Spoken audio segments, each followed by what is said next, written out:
शिंदे सरकार आधीच गुदमरलेलं आहे असं संजय राऊतांनी म्हटलंय। महायुतीतील विधान परिषद जागा वाटपाच्या तिढ्यावरून राऊतांनी हा टोला लगावलाय।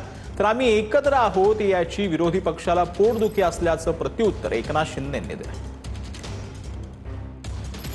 तर शिंदे सरकारमध्ये आधीच गुदमरलेले आहेत अशी टीका संजय राऊतांनी केलेली आहे। तर आम्ही एकत्र आहोत त्यामुळे इतर विरोधी पक्ष जो आहे त्याला पोटदुखी असल्याचं एकनाथ शिंदेंनी म्हटलंय। सध्या विधान परिषदेवरून महायुतीमध्ये खलबतं सुरू आहेत। एकनाथ शिंदे त्यासोबत देवेंद्र फडणवीस आणि सुनेत्रा पवार या दिल्लीत त्यांनी दौरा केलेला होता आणि त्या दौऱ्यावरूनच कुठेतरी संजय राऊत यांनी ही टीका केल्याचं पाहायला मिळतं आणि त्यानंतर त्या टीकेला एकनाथ शिंदेंनी उत्तर दिलं। बघा, शिंदेंना दाबण्याचा प्रयत्न होतोय हा तुमचा जो स्टेटमेंट आहे, शिंदे आधीच गुदमरलेले आहेत। या सरकारमध्ये शिंदे आधीच गुदमरलेले आहेत। मुख्यमंत्री जे सांगतायत शिंदे माझे मित्र आहेत, शिंदे माझे सहकारी आहेत, शिंदे आमचे नेते आहेत, जे देवेंद्र फडणवीस यांना ओळखतात त्यांना फडणवीसांचे संकेत व्यवस्थित कळतात, कळलं।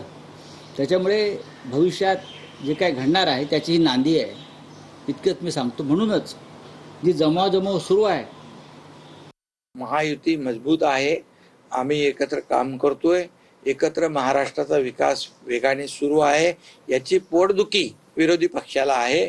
याचे जे काही पचनी पडत नाही त्यांच्या, म्हणून अशा प्रकारच्या दिशाभूल करणारी वक्तव्य करत असतात, त्याच्यावर आम्हाला काही लक्ष द्यायचं नाही। त्यांचे नंबर कुठे गेले ते त्यांनाच माहित नाहीये।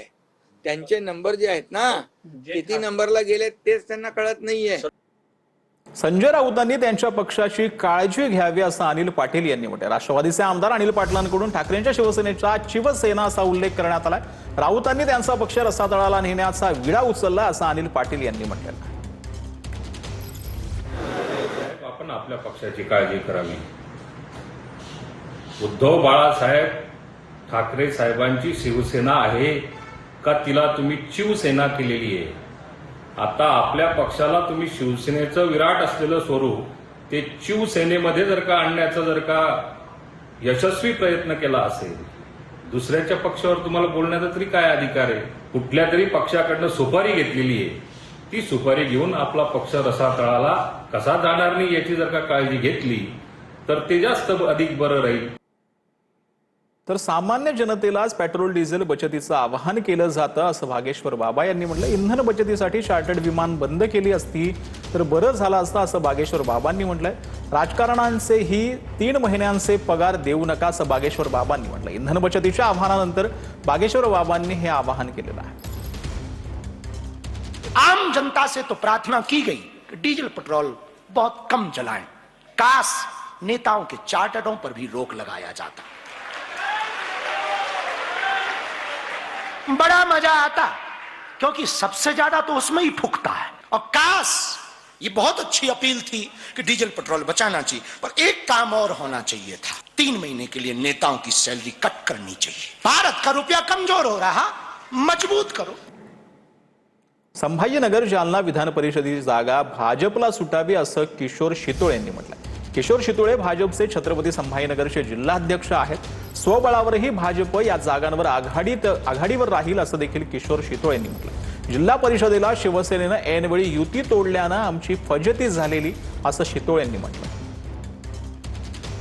निवडणूक जी ज्याच्यावर चालते ते म्हणजे संख्याबळ, आणि त्या बाबतीत भारतीय जनता पार्टी ही आघाडीवर, म्हणजे मतदारांनी ज्या प्रतिनिधींना निवडून दिलं, म्हणजे जनमताचा कौल आणि त्या प्रतिनिधींनी निवडायचा प्रतिनिधी, तर हा सगळा विचार भाजपच्या पाठीशी, जनाधार भाजपच्या पाठीशी आहे। या स्वबळावर म्हटलं तरी भाजपच हे आघाडीवर राहू शकते।